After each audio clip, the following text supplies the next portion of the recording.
नवऱ्याची ढाल भाग 3. इनामदार हवेलीमध्ये आता सुखाचा, समाधानाचा आणि निस्वार्थ प्रेमाचा एक नवा सुवर्णकाळ सुरू झाला होता आणि सुलोचनाबाईंच्या मनातील तो जुना गर्विष्ठ अहंकार पूर्णपणे वितळून तिथे एका प्रेमळ आणि कनवाळवाईचे रूप प्रकट झाले होते, ज्यामुळे सायलीला आता सासर आणि माहेर या दोन्ही घरच्या सुखाचा एकाच वेळी आस्वाद घेता येत होता. त्याबरोबर तिची पुण्याची IT कंपनीतील कारकीर्दसुद्धा तिच्या अफाट हुशारीमुळे आणि राघवच्या खंबीर पाठिंब्यामुळे यशाच्या नवनवीन शिखरांना गवसणी घालत होती. पण नीतीच्या मनात या आनंदाला ग्रहण लावणारे एक नवीन आणि भयंकर वादळ आकार घेत होते, ज्याची कल्पना या सुखी कुटुंबातील कोणालाच नव्हती. कोल्हापूरच्या राजकारणात आणि बिझनेस विश्वात इनामदारांचे नाव जसे जसे सायलीच्या स्ट्रॅटेजीमुळे आणखी मोठे होत चालले होते, तसा तसा मुंबईत राहणारा रावसाहेब इनामदारांचा सख्खा मोठा भाऊ म्हणजेच प्रतापराव इनामदार आणि त्यांचा कपटी, अत्यंत क्रूर आणि लबाड मुलगा दिग्विजय इनामदार यांच्या दोघांच्या डोळ्यात हा सगळा सोन्यासारखा संसार खुपू लागला होता. कारण अनेक वर्षांपूर्वी मालमत्तेच्या वादातून प्रतापरावांना कुटुंबातून वेगळे केले गेले होते आणि आता इनामदार ग्रुपला झालेल्या 50 कोटींच्या अथांग नफ्यावर आणि त्या विशाल हवेलीवर कब्जा करण्यासाठी दिग्विजयने मुंबईत बसून एक अत्यंत भयानक आणि कायदेशीररित्या पक्का असलेला कट रचला होता.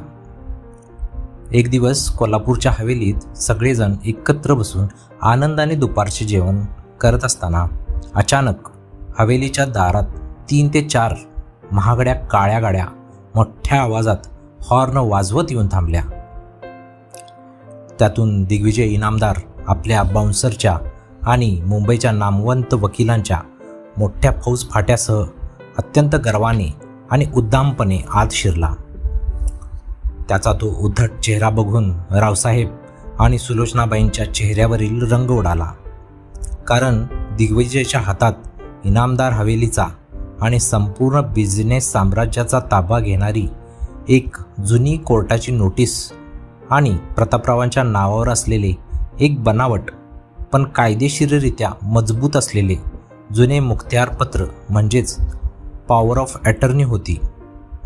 दिग्विजयने हॉलमध्ये येताच सोफ्यावर पाय पसरून बसत सुलोचनाबाईंना अत्यंत टोचून टोमणा मारला. काय काकी, एका मध्यमवर्गीय आणि भिकारी घरच्या सुनेच्या पाया पडून तुम्ही स्वतःला खूप मोठे समजू लागलात आणि इनामदारांची ही सगळी संपत्ती या पुरीच्या नावावर करायला निघालात.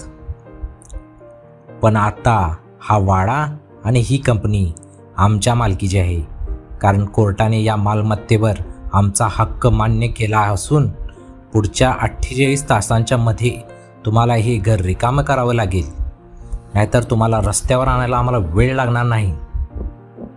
दिग्विजयचा हा माज पाहून राघवचा पारा एका क्षणात चढला आणि तो सिंहासारखा धावून गेला.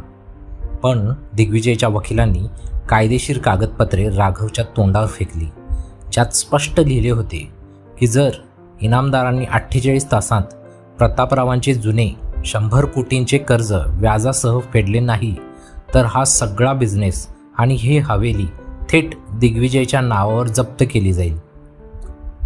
परिस्थिती अत्यंत गंभीर होती, कारण राघवने आपले सगळे पैसे नवीन आंतरराष्ट्रीय प्रोजेक्टमध्ये गुंतवले होते आणि एवढी मोठी रक्कम 2 दिवसात गोळा करणे अशक्य कोटीतली गोष्ट होती. अशातच दिग्विजयने पडद्यामागून कोल्हापूरच्या स्थानिक कामगार युनियनच्या नेत्यांना हाताशी धरून राघवच्या फॅक्टरीमध्ये मोठी आणि हिंसक संपत्तीची नासधूस करणारा संप पुकारला आणि तिथे झालेल्या एका खोट्या अपघाताचा आळ थेट राघववर आणला. त्यामुळे पोलिसांनी त्याला बेकायदेशीररित्या फॅक्टरी लॉकअपमध्ये आणि कोर्टाच्या कोठडीत दाबले, जेणेकरून या 48 तासांमध्ये राघव बाहेर येऊन कोणतीही पैशांची व्यवस्था करू शकणार नाही.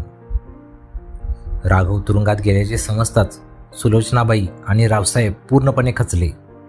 सुलोचनाबाई रडत रडत देवाचा धावा करू लागल्या आणि दिग्विजयने हवेलीत येऊन सायलीच्या वृद्ध आईवडिलांचे सामान थेट घराबाहेर फेकायला सुरुवात केली आणि मोठ्याने ओरडून म्हणाला की ज्या सुनेवर तुम्ही उड्या मारत होतात ती आता काय करणार? तिचा तो नवऱ्याचा ढाल आता स्वतः तुरुंगात चढतोय आणि आता तुम्हाला वाचवणारे या जगात कोणीच नाही. पण दिग्विजयला हे माहीत नव्हते की सायली ही फक्त एक शोषिक सून नव्हती, तर ती एका मोठ्या मल्टीनॅशनल कंपनीची सर्वात तरुण आणि हुशार प्रोजेक्ट हेड होती, जिच्याकडे आधुनिक तंत्रज्ञानाचे आणि कॉर्पोरेट कायद्याचे अथांग ज्ञान होते. तिने आपल्या डोळ्यातील अश्रू एका सेकंदात पुसले आणि आपल्या सासू सासऱ्यांचा हातात घेऊन अत्यंत खंबीर आवाजात सांगितले की आई, तुम्ही अजिबात घाबरू नका. जोपर्यंत या घराची सून जिवंत आहे ना, तोपर्यंत या हवेलीचा एक उंबरठाही कोणाला ओलांडू देणार नाही. राघव जर माझी ढाल बनून उभा राहत होता, तर आज त्याची पत्नी बनून मी या सगळ्या कुटुंबाची ढाल बनेन. सायलीने कसलाही वेळ न घालवता आपला लॅपटॉप उघडला आणि तिच्या कंपनीतील अत्यंत विश्वासू सायबर एक्सपर्ट मित्रांना आणि मुंबईतील मोठ्या कॉर्पोरेट लॉयर्सना फोन लावून दिग्विजयच्या मागच्या 5 वर्षांतील सर्व बिझनेस प्रोफाईल्स, त्याचे बँक अकाउंट्स आणि प्रतापरावांनी केलेल्या सर्व व्यवहारांची कसून डिजिटल तपासणी म्हणजेच फॉरेन्सिक ऑडिट सुरू केले. कारण सायलीला पक्का संशय होता की 100 कोटींच्या कर्जाची ही कागदपत्रे पूर्णपणे बनावट आहेत. त्या रात्री तिने रात्रभर डोळ्याची पापणीही न मिटता कॉम्प्युटर स्क्रीनसमोर बसून दिग्विजयच्या मुंबईतील शेल कंपन्यांचे म्हणजे बोगस कंपन्यांचे जाळे शोधून काढले आणि तिच्या हातात एक अत्यंत धक्कादायक पुरावा लागला की दिग्विजयने सिंगापूरच्या एका बँकेतून बेकायदेशीररित्या काळा पैसा पांढरा करण्यासाठी इनामदार ग्रुपच्या नावाचा आणि रावसाहेबांच्या खोट्या सह्यांचा वापर केला होता. आणि ज्या 100 कोटींच्या कर्जाचा तो आव आणत होता, ते कर्ज प्रत्यक्षात दिग्विजयने स्वतः इनामदार ग्रुपच्या नावावर काढून ते पैसे स्वतःच्या वैयक्तिक खात्यामध्ये वळवले होते. दुसऱ्या दिवशी सकाळी जेव्हा दिग्विजय आपल्या बाउन्सरसह आणि कोर्टाच्या बेलीफसह हवेलीचा ताबा घेण्यासाठी आणि सायलीच्या कुटुंबाला रस्त्यावर हाकलण्यासाठी हवेलीच्या हॉलमध्ये आला आणि गर्वाने ओरडला की वेळ संपली आहे, आता बाहेर पडा, तेव्हा सायली अत्यंत शांतपणे, ताठ मानेने आणि डोळ्यात एक वेगळाच आत्मविश्वास घेऊन हॉलच्या पायऱ्यांवरून खाली उतरली आणि तिच्या मागे थेट अंमलबजावणी संचालनालय म्हणजे ईडीचे आणि इन्कम टॅक्सचे मोठे अधिकारी पोलीस बंदोबस्तासह हवेलीत दाखल झाले. सायलीने दिग्विजयच्या चेहऱ्यावर तो संपूर्ण पानांचा फॉरेन्सिक रिपोर्ट आणि त्याच्या काळ्या पैशांच्या घोटाळ्याचे बँक स्टेटमेंट्स फेकले आणि अत्यंत करारी आवाजात सांगितले की दिग्विजय इनामदार, वेळ आमची नाही तर तुझी संपली आहे. ज्या 100 कोटींच्या जोरावर तू आमच्या घराचा लिलाव करायला निघाला होतास, ते पैसे तू स्वतः आमच्या कंपनीच्या नावाचा गैरवापर करून परदेशात लपवलेस आणि हा तर आता इंटरनॅशनल मनी लॉन्ड्रिंगचा गुन्हा आहे. याची थेट शिक्षा जन्मठेप आहे. हे ऐकून दिग्विजयच्या वकिलांचे आणि त्याच्या बाउन्सरचे धाबे दणाणले. दिग्विजयचा तो गोरा चेहरा पांढरा फटफटीत पडला आणि तो तिथून पळून जाण्याचा प्रयत्न करू लागला. तितक्यात हवेलीच्या दारात पुन्हा सायरन वाजला आणि राघव कोर्टातून सन्मानाने निर्दोष सुटून थेट हॉलमध्ये हजर झाला. कारण सायलीने पाठवलेल्या पुराव्यामुळे कोर्टाने राघववरील सर्व खोटे गुन्हे एका तासात मागे घेतले होते. राघवने हॉलमध्ये येताच दिग्विजयची कॉलर पकडली आणि त्याला एकाच चापटीत जमिनीवर लोळवले आणि त्याचा सगळा माज आणि गुंडगिरी संपूर्ण कोल्हापूरच्या मीडियासमोर धुळीला मिळवली. पोलिसांनी दिग्विजयला आणि त्याच्या साथीदारांना बेड्या ठोकून फरफरटत गाडीत टाकले आणि संपूर्ण शहरात इनामदार घराण्याची आणि सायलीच्या हुशारीची मोठी वाहवा झाली. सुलोचनाबाईंनी धावत जाऊन सायलीला आपल्या छातीशी घट्ट कवटाळले आणि त्यांच्या डोळ्यातून अश्रूंच्या धारा वाहू लागल्या. कारण ज्या सुनेला कधी काळी त्या आपल्या पायाखाली तुडवायला निघाल्या होत्या, आज त्याच सुनेने आपल्या अफाट बुद्धिमत्तेच्या जोरावर संपूर्ण घराचा स्वाभिमान आणि इनामदारांचे बिझनेस साम्राज्य एका रात्रीत जिवंत ठेवले होते. राघवने सायलीच्या केसात मोगऱ्याचा नवा गजरा माळला आणि तिच्या डोळ्यात पाहत अत्यंत अभिमानाने आणि मायेने सांगितले की सायली, आजपर्यंत मी तुझी ढाल बनून उभा होतो, पण आज तू माझ्या संपूर्ण कुटुंबाची आणि माझी सुद्धा सर्वात मजबूत ढाल बनून या इनामदार हवेलीचे रक्षण केले आहेस. आणि जोपर्यंत आपले हे निस्वार्थ प्रेम, एकमेकांवरील हा अथांग विश्वास कायम आहे, तोपर्यंत जगातील कोणतेही वादळ आपल्या या संसाराचा एक दिवासुद्धा विझवू शकणार नाही. असे म्हणत सायलीने राघवच्या छातीवर अत्यंत सुखाने डोके ठेवले. दिग्विजय आणि प्रतापराव इनामदार तुरुंगात गेल्यावर कोल्हापूरच्या हवेलीत तात्पुरती शांतता पसरली होती आणि सुलोचनाबाई तर आता सायलीला पुढच्या मुलीपेक्षाही जास्त जपत होत्या. पण तुरुंगाच्या अंधाऱ्या भिंतीआड बसून दिग्विजय शांत बसणारा नव्हता. त्याने सायली आणि राघवचा सुखी संसार मुळासकट उकडून टाकण्यासाठी आपल्या आयुष्यातील सर्वात क्रूर, कुरूप आणि शेवटचा डाव टाकायचे ठरवले. दिग्विजयने त्याच्या लंडनच्या काळातील एका जुन्या, अत्यंत चतुर आणि पैशांच्या हव्यासी मैत्रिणीला, जिचे नाव प्रिया होते, तिला या खेळात उतरवले आणि तिला एक अमानुष प्लॅन समजावून सांगितला. एक दिवस इनामदार हवेलीमध्ये सायली आणि राघवच्या लग्नाचा वाढदिवस साजरा करण्याची खूप मोठी तयारी सुरू होती. संपूर्ण हवेली फुलांनी आणि दिव्यांनी सजली होती. देशमुख आणि इनामदार दोन्ही कुटुंबे आनंदाने हसत खेळत होती. ठीक त्याच वेळी हवेलीच्या मुख्य दारात एक आलिशान काळी गाडी येऊन थांबली आणि त्यातून प्रिया एका 3 वर्षांच्या निष्पाप लहान मुलाला कडेवर घेऊन उतरली. थेट हॉलमध्ये येत सर्वांच्या समोर तिने सुलोचनाबाईंच्या पायावर डोके ठेवले आणि जोरात रडत रडत एक असा भयानक दावा केला ज्याने संपूर्ण इनामदार कुटुंबाच्या पायाखालची जमीनच सरकली. प्रिया डोळ्यात खोटे अश्रू आणून ओरडून म्हणाली की, काय सुलोचनाबाई, या दुसऱ्या सुनेचे कौतुक करताय, पण माझ्यावर आणि माझ्या या निष्पाप मुलावर झालेल्या अन्यायाचे काय? जेव्हा राघव 4 वर्षांपूर्वी लंडनमध्ये बिझनेसचे शिक्षण घेत होता, तेव्हा आमचे एकमेकांवर जीवापाड प्रेम जडले होते आणि आम्ही तिथे एका चर्चमध्ये गुपचूप लग्न केले होते.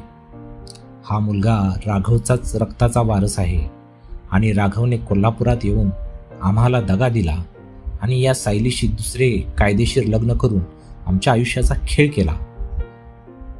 पुरावा म्हणून प्रियाने लंडनच्या मॅरेज रजिस्टरची कागदपत्रे, राघवसोबतचे तिचे अतिशय जवळचे आणि जुने फोटो आणि त्या लहान मुलाचा हुबेहूब राघवसारखा दिसणारा चेहरा सगळ्यांसमोर आणून ठेवला. हे पाहताच सुलोचनाबाईंना आणि रावसाहेबांना एवढा मोठा धक्का बसला की त्यांच्या हातातील पूजेचे ताट खाली पडले. तर तिथे जमलेल्या नातेवाईकांमध्ये सायली आणि राघवबद्दल थू सुरू झाली. राघवचा चेहरा रागाने आणि आश्चर्याने पांढरा पडला होता. त्याने प्रियाला ओळखण्यासही पूर्णपणे नकार दिला आणि गरजला की हे सगळे खोटे आहे. ही बाई कोण आहे मला माहिती नाही. मी या बाईला लंडनमध्ये कधीच भेटलो नाही. पण प्रियाने कसलाही वेळ न घालवता थेट हायकोर्टाची नोटीस आणि एका नामांकित सरकारी लॅबचा DNA रिपोर्ट राघवच्या तोंडावर फेकला, ज्यावर सरकारी डॉक्टरांचा शिक्का होता आणि त्यात 100% हेच सिद्ध झाले होते की तो 3 वर्षाचा मुलगा राघवचाच सख्खा मुलगा आहे. हे सगळे पाहून आणि ऐकून सायलीच्या डोळ्यांसमोर जणू अचानक काळोख पसरला. ज्या नवऱ्याला ती आपली अभेद्य ढाल समजत होती, त्याचे हे भयानक सत्य पाहून तिच्या काळजाचे 1000 तुकडे झाले. तिच्या माहेरचे लोकसुद्धा मान खाली घालून उभे राहिले. प्रियाने जेव्हा तो DNA रिपोर्ट आणि लंडनच्या चर्चमधील लग्नाचे प्रमाणपत्र इनामदार हवेलीच्या भर हॉलमध्ये सगळ्यांसमोर फेकले तेव्हा तिथे उपस्थित असलेल्या प्रत्येकाच्या अंगावर काटा आला. तोपर्यंत हसणारे नाचणारे नातेवाईक एका क्षणात पाषाणासारखे शांत झाले आणि त्यांच्या नजरेत राघव आणि सायलीबद्दल संशयाचे सुरे चमकू लागले. हवेली बाहेर उभ्या असलेल्या काही स्थानिक पत्रकारांना कुठून तरी या प्रकरणाचा सुगावा लागला होता. त्यांनी तातडीने आपले कॅमेरे ऑन केले आणि हवेलीच्या खिडक्यामधून फ्लॅशलाईट्स चमकायला सुरुवात झाली. सुलोचनाबाई आपल्या छातीवर हात ठेवून सोफ्यावर कोसळल्या. त्यांचा आपल्या पोटच्या गोळ्यासारख्या असलेल्या राघववर पूर्ण विश्वास होता, पण त्या सरकारी रिपोर्टवरील लाल रंगाचा शिक्का आणि 100% मॅच हा शब्द पाहून एका आईचे काळीज थर थर कापायला लागले. रावसाहेब इनामदार यांनी रागात राघवची कॉलर पकडली आणि ओरडले, राघव, काय आहे हा नीचपणा? लंडनला बिझनेस शिकायला पाठवला होता की हे असले कारनामे करायला? आज संपूर्ण कोल्हापुरात आपल्या खानदानाची अब्रू वेशीवर टांगली गेली. राघवने अत्यंत हताश होऊन बाबांचे हात बाजूला केले. त्याचे डोळे रडल्यामुळे नाही तर प्रचंड संतापामुळे लाल झाले होते. तो म्हणाला, बाबा, देवाच्या शपथेवर सांगतो, मी या बाईला आयुष्यात कधीच पाहिलं नाही. लंडनमध्ये मी फक्त माझ्या अभ्यासावर आणि बिझनेसवर लक्ष देत होतो. हा मुलगा माझा नाही आणि हे कृत्य दिग्विजयचे आहे. मला अडकवण्यासाठी हा फार मोठा कट रचला गेला आहे.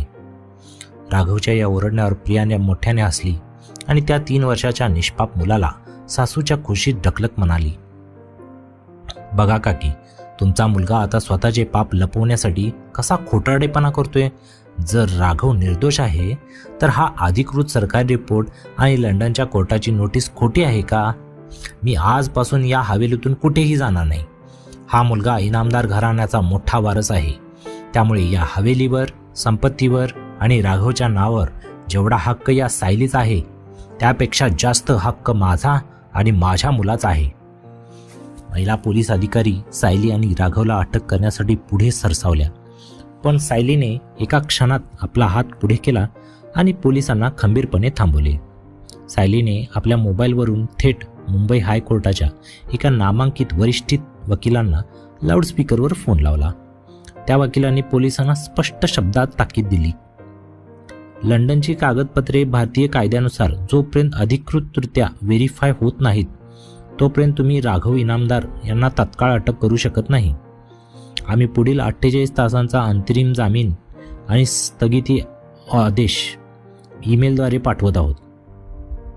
सायलीच्या या कायदेशीर चालीमुळे पोलिसांना मागे हटणे भाग पडले, पण प्रिया मात्र हवेलीतून बाहेर जायला तयार नव्हती. तिने सायलीला आव्हान देत पहिल्या मजल्यावरील सर्वात मोठ्या गेस्ट रूमचा ताबा घेतला. त्या रात्री इनामदार हवेलीत कोणीही जेवले नाही. सुलोचनाबाई आपल्या देव्हाऱ्यासमोर बसून ढसाढसा रडत होत्या. प्रियाने रात्रीच्या वेळी थेट स्वयंपाकघरात जाऊन धुमाकूळ घालायला सुरुवात केली. तिने सुलोचनाबाईंच्या हातातील सोन्याच्या बांगड्यांकडे पाहत म्हटले, म्हातारे, आता रडून काही फायदा नाही. काही दिवसात तुझा हा लाडका मुलगा जेलमध्ये असेल आणि या हवेलीच्या चाव्या माझ्या हातात असतील. जर स्वतःची आबरू वाचवायची असेल तर गुपचूप लॉकरच्या चाव्या माझ्या स्वाधीन कर. सुलोचनाबाई असहाय्य होऊन सायलीकडे पाहत होत्या. सायलीने सासूला जवळ घेतले आणि प्रियाच्या डोळ्यात पाहत कडक आवाजात सांगितले, प्रिया, अजून 48 तास बाकी आहेत. या हवेलीची मालकीन अजूनही मीच आहे. जर माझ्या सासूबाईंना पुन्हा त्रास देण्याचा प्रयत्न केला तर पोलिसात कौटुंबिक छळाची तक्रार करून तुला याच क्षणी घराबाहेर हाकलून देईन. मर्यादा पाळायला शिक. सायलीने रात्रभर डोळ्याची पापणीही मिटली नाही.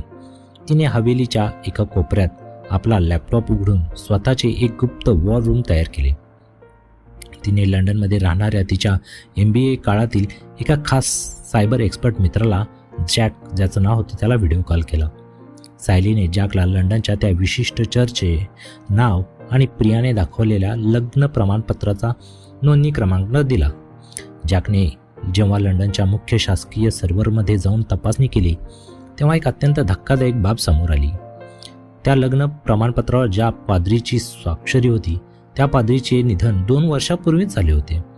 याचा अर्थ हे प्रमाणपत्र लंडनमध्ये नाही तर कोल्हापुरातच बसून ग्राफिक डिझायनिंगच्या माध्यमातून तयार करण्यात आले होते. पण सर्वात मोठा पेच तर हा होता की जर लग्न प्रमाणपत्र खोटे होते तर तो DNA रिपोर्ट कसा काय मॅच झाला, कारण DNA मध्ये कधीच फेरफार करता येत नाही. सायली विचार करत गळफटून गेली होती. तिने राघवच्या खोलीत जाऊन त्याच्या 4 वर्षांपूर्वीच्या लंडन दौऱ्याच्या वेळी डायरी, त्याचे जुने मेडिकल बिल्स आणि त्याचे प्रायव्हेट स्पोर्ट ट्रॅव्हल रेकॉर्ड्स तपासण्यास सुरुवात केली. तिला एका पानावर राघवने स्वतःच्या हाताने लिहिलेली एक नोंद सापडली. 14 मार्च, लंडनच्या सेंट मेरी हॉस्पिटलमध्ये दिग्विजयने मला ॲडमिट केले होते कारण मला अचानक चक्कर आली होती. सायलीच्या डोक्यात प्रकाशाचा तीव्र कश चमकला. तिने तातडीने सेंट मेरी हॉस्पिटलच्या मुख्य डेटाबेसमध्ये प्रवेश मिळवला आणि तिथे तिला समजले की त्या दिवशी राघवच्या शरीरात कोणतेही आजारपण नव्हते, तर त्याला स्कोपोलामाइन नावाचा अंमली पदार्थ देण्यात आला होता ज्याने माणूस बेशुद्ध होतो. सायलीला आता कळून चुकले होते की राघव बेशुद्ध असताना दिग्विजयने त्या लंडनच्या हॉस्पिटलमधील एका भ्रष्ट नर्सला पैसे देऊन राघवच्या शरीरातून त्याचे मूळ ब्लड सॅम्पल्स आणि DNAचे केस चोरले होते. दिग्विजयने ते सॅम्पल्स मागच्या 4 वर्षांपासून एका रेफ्रिजरेटरमध्ये सुरक्षित ठेवले होते, जेणेकरून योग्य वेळ आल्यावर राघवला पूर्णपणे उद्ध्वस्त करता येईल. आता सायलीचा पुढचा टप्पा होता कोल्हापूरची ती सरकारी फॉरेन्सिक लॅब, जिथून हा ताजा रिपोर्ट तयार करण्यात आला होता. दुसऱ्या दिवशी सकाळी सायली कोणाच्याही न कळत साधी साडी नेसून आणि डोक्यावर स्कार्फ बांधून कोल्हापूरच्या मुख्य शासकीय फॉरेन्सिक लॅबच्या आवारात पोहोचली. तिने पाहिले की लॅबचा मुख्य असिस्टंट विकास मोरे हा अत्यंत अस्वस्थ अवस्थेत इकडे तिकडे फेऱ्या मारत होता आणि फोनवर कोणाशी तरी मोठ्या आवाजात भांडत होता. सायलीने हळूच त्याच्या केबिनच्या खिडकीपाशी जाऊन आपले रेकॉर्डर ऑन केले. विकास फोनवर म्हणत होता, बघा सर, मी तुमचं काम केलं. राघव इनामदारचा रिपोर्ट पॉझिटिव्ह बनवला, पण आता सायली इनामदार या प्रकरणाच्या मागे लागली आहे. ती खूप हुशार आहे. जर तिने मूळ सॅम्पलची पुन्हा रिटेस्टिंग करायची मागणी कोर्टात केली तर मी पकडला जाईन आणि माझी नोकरी जाईल.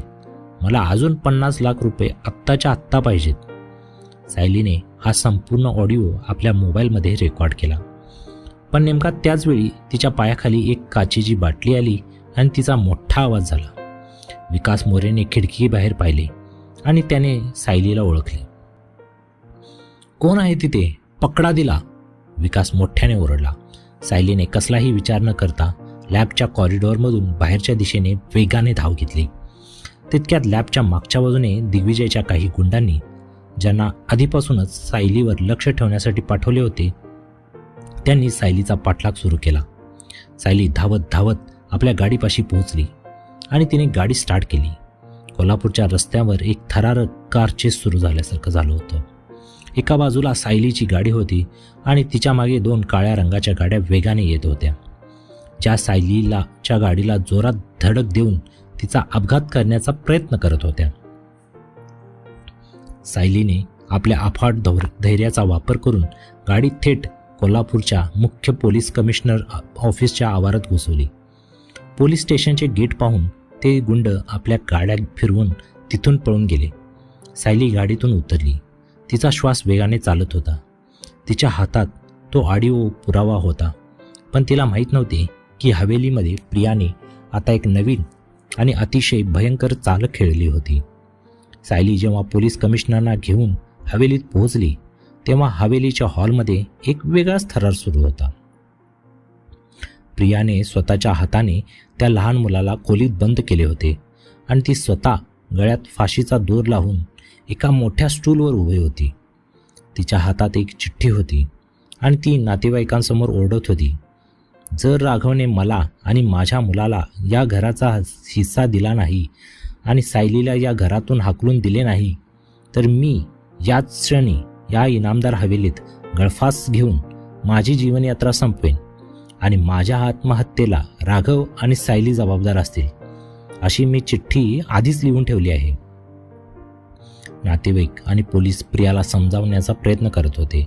राघव हताश होऊन मागे उभा होता, कारण जर प्रियाने आत्महत्या केली तर राघववर आत्महत्येला प्रवृत्त केल्याचा अबेटमेंट टू सुसाईड असा गंभीर गुन्हा दाखल होऊन त्याचा जन्म तुरुंगातच जाईल. सुलोचनाबाई हात जोडून प्रियासमोर रडवत्या. प्रिया, असं करू नकोस. बाळ लहान आहे. तुला जे पाहिजे ते आम्ही द्यायला तयार आहोत. खाली उतर. प्रियाच्या चेहऱ्यावर एक विजयी हसू होते. तिला वाटले की तिचा प्लॅन आता यशस्वी झाला आहे. ठीक त्याच वेळी सायलीने हॉलमध्ये प्रवेश केला. सायलीच्या चेहऱ्यावर भीतीचा एकही अंश नव्हता. तिने थेट पोलीस कमिशनरना पुढे केले आणि मोठ्या आवाजात म्हणाली, प्रिया, नाटक बंद कर आणि खाली उतर. कारण तू ज्या मुलाला राघवचा वारस सांगत आहेस त्या मुलाची खरी आई कोल्हापूरच्या अनाथालयात तुझ्याविरुद्ध अपहरणाची तक्रार घेऊन उभी आहे. आणि तू ज्या रिपोर्टवर उड्या मारत आहेस तो रिपोर्ट बनवणाऱ्या विकास मोरेला पोलिसांनी आत्ताच अटक केली आहे. हे ऐकताच प्रियाच्या हातातील ती चिठ्ठी खाली पडली आणि तिचे धाबे दणाणले. पण खेळ अजून संपला नव्हता. प्रियाचा तो DNA रिपोर्ट आणि अनाथालयाचा खोटारडेपणा सायलीने संपूर्ण पोलिसांसमोर पुराव्यासह उघड केला. आणि महिला पोलीस जेव्हा प्रियाच्या हातात खऱ्याखुऱ्या बेड्या ठोकण्यासाठी पुढे आल्या तेव्हा प्रियाने अचानक भयानक आणि क्रूर हास्य केले. तिने पोलिसांना झटकले आणि सुलोचनाबाईंकडे पाहत ओरडली, होय, मी खोटं बोलले. हा मुलगा राघवचा नाही हे मान्य. पण सुलोचनाबाई, हा मुलगा अनाथ अजिबात नाही. जरा याच्या चेहऱ्याकडे पुन्हा एकदा डोळे उघडून बघा. हा तुमच्या स्वतःच्या रक्ताचा वारस आहे. हा तुमच्या पुढच्या मोठ्या मुलीचा म्हणजेच देविकाचा मुलगा अंश आहे. हे ऐकता जणू संपूर्ण हवेलीवर वीज कोसळली आणि सुलोचनाबाईंच्या हातातील पाण्याचा ग्लास खाली पडून त्याचे तुकडे तुकडे झाले. देविका हे नाव ऐकताच रावसाहेब आणि राघवच्या चेहऱ्यावरील रंग उडाला. कारण 5 वर्षांपूर्वी देविकाने कुटुंबाच्या विरोधात जाऊन एका अत्यंत गरीब मुलाशी लग्न केले होते, ज्यामुळे सुलोचनाबाईंनी रागाच्या भरात तिला घरातून हाकलून दिले होते आणि आजपासून माझी मुलगी माझ्यासाठी मरून गेली अशी शपथ घेतली होती. 2 वर्षापूर्वी एका अपघातात देविका आणि तिचा नवरा वारल्याची बातमी हवेलीत आली होती, ज्याचा प्रचंड मोठा मानसिक धक्का आणि पश्चाताप सुलोचनाबाई आपल्या काळजात दाबून जगत होत्या. प्रियाने त्या निष्पाप लहान मुलाला पुढे केले आणि मग सुलोचनाबाईंच्या पायाशी पडत म्हणाली, तुमच्या अहंकाराने तुमच्या मुलीला रस्त्यावर मारून टाकलं, पण ती मरताना या अनाथ बाळाला माझ्या हवेली करून गेली होती. दिग्विजयने तर फक्त मला पैशांचा आमिष दाखवून राघवचं नाव घ्यायला लावलं, जेणेकरून सायलीचं घर तुटेल. पण हा मुलगा तुमचा सख्खा नातू आहे हे खोटं नाही. जर तुमच्यात थोडी जरी माणुसकी जिवंत असेल तरी या तुमच्या मुलीच्या अनाथ मुलाला त्याचा हक्क द्या. नाहीतर मी उद्या सकाळी कोल्हापूरच्या वेशीवर उभं राहून संपूर्ण जगाला सांगेन की इनामदारांनी आपल्याच मुलीला उपाशी मारलं आणि आता तिच्या अनाथ बाळाला रस्त्यावर फेकून दिलं. प्रियाने जेव्हा तो नवीन आणि भयानक बॉम्ब फोडला की हा लहान मुलगा राघवचा नसून सुलोचनाबाईंची मृत मुलगी देविका हिचा सख्खा मुलगा अंश आहे, तेव्हा संपूर्ण इनामदार हवेलीत जणू काळ गोठून गेला आणि सुलोचनाबाईंच्या हातातील पाण्याचा ग्लास जमिनीवर पडून त्याचे 100 तुकडे झालेच होते, त्याप्रमाणे त्यांच्या हृदयाचे तुकडे सुद्धा झाले होते. प्रियाने त्या 3 वर्षाच्या निष्पाप मुलाला पुढे केले, ज्याचे डोळे हुबेहूब मृत देविकासारखे मोठे आणि करुण दिसत होते. ते पाहून सुलोचनाबाईंचे कठोर मातृत्व एका क्षणात पूर्णपणे वितळले आणि त्या स्वतःच्या जागीच गुडघ्यावर कोसळल्या आणि त्या लहान मुलाला आपल्या छातीशी घट्ट कवटाळून हॉलमध्येच ढसाढसा रडू लागल्या, ज्यामुळे तिथल्या वातावरणात एक प्रचंड जड आणि भावनिक शांतता पसरली. राघवने आपल्या आईला सावरण्याचा प्रयत्न केला आणि कडक आवाजात प्रियाला विचारले की जर हा देविकाताईंचा मुलगा आहे तर तो आजवर तुझ्याकडे काय करत होता आणि दिग्विजयने तुला राघवचे नाव घ्यायला का सांगितले? यावर प्रियाने अत्यंत चतुरपणे आपली चाल बदलली आणि रडण्याचे खोटे नाटक करत म्हणाली, राघव, जेव्हा देविकाताई आणि त्यांचे पती त्या अपघातात गेले तेव्हा शेवटच्या क्षणी त्यांनी या बाळाला माझ्या हवेली केले होते, कारण मी देविकाची लंडनमधली फ्रेंड होते. पण दिग्विजयने जेव्हा माझ्याकडे हे बाळ पाहिले तेव्हा त्याने मला धमकावले की जर मी तुला या मुलाचा बाप सांगितले नाही तर तो या बाळाला मारून टाकेल. मी केवळ या निष्पाप जीवाचा जीव वाचवण्यासाठी दिग्विजयच्या सांगण्यावरून खोटं बोलले, पण हा मुलगा इनामदार घराण्याचा रक्ताचा वारस आहे हे 100% खरं आहे. आणि जर तुम्हाला विश्वास नसेल तर तुम्ही पुन्हा एकदा DNA चाचणी करू शकता. सायली शांतपणे एका कोपऱ्यात उभी राहून प्रियाच्या चेहऱ्यावरील हावभाव आणि तिची देहबोली न्याहाळत होती. तिच्या तीक्ष्ण बुद्धीला कळून चुकले होते की प्रिया जितकी दिसते त्यापेक्षा कितीतरी पटीने जास्त अट्टल गुन्हेगार आहे, आणि ती सासूबाईंच्या मातृत्वाचा व त्यांच्या मनातील जुन्या पश्चातापाचा वापर करून या हवेलीत स्वतःचे पाय रोवण्याचा प्रयत्न करत आहे. सुलोचनाबाईंनी सायलीचे हात धरले आणि रडत रडत म्हणाल्या की सायली, मी माझ्या जिवंत मुलीला अंतर दिले. आज तिच्या मृत्यूची पापं मला टोचत आहेत. हा मुलगा देविकाचा अंश आहे आणि तो या हवेलीतच राहणार. मला आता कोणाचेही ऐकायचे नाही. सायलीने सासूबाईंच्या भावनांचा आदर केला, पण तिने राघवच्या कानात सांगितले, राघव, आपल्याला शांत राहून या प्रकरणाच्या मुळाशी जावे लागेल, कारण जर आपण आत्ता घाई केली तर सासूबाईंचा आपल्यावरील विश्वास उडेल. प्रियाला हवेलीच्या पहिल्या मजल्यावरील विस्तीर्ण खोलीत राहण्याची परवानगी देण्यात आली आणि पहिल्याच रात्री प्रियाने आपले रंग दाखवायला सुरुवात केली. तिने स्वयंपाकघरात जाऊन नोकरांवर हुकूम सोडायला सुरुवात केली आणि सुलोचनाबाईंच्या खोलीत जाऊन देविकाच्या जुन्या आठवणींचे खोटे किस्से सांगून सुलोचनाबाईंना पूर्णपणे आपल्या प्रभावाखाली घेण्यास सुरुवात केली, ज्यामुळे हवेलीत सायलीचे हळूहळू स्थान धोक्यात येऊ लागले. सायलीने रात्रीच्या वेळी जेव्हा प्रियाने आणलेल्या देविकाच्या मृत्यूच्या दाखल्याची आणि बाळाच्या जन्माच्या कागदपत्रांची बारकाईने तपासणी केली, तेव्हा तिला एका सरकारी शिक्क्याच्या खाली एक अत्यंत लहान संशयास्पद कोड नंबर दिसला, जो सामान्यतः कोल्हापूरच्या शासकीय कागदपत्रांवर नसतो. तिने इंटरनेटवर सर्च केले तेव्हा तिला समजले की हा कोड नंबर कोल्हापूरच्या एका अतिशय दुर्गम आणि डोंगराळ भागात असलेल्या वाकड नावाच्या गावातील एका छोट्या खाजगी रुग्णालयाचा आहे, जिथे 5 वर्षांपूर्वी देविका काही काळ राहिली होती. सायलीने ठरवले की ती स्वतः त्या गावी जाऊन या प्रकरणाचा तपास करेल, पण ती खोलीबाहेर पडणार इतक्यात हवेलीच्या लँडलाईन फोनवर एका अज्ञात नंबरवरून फोन आला.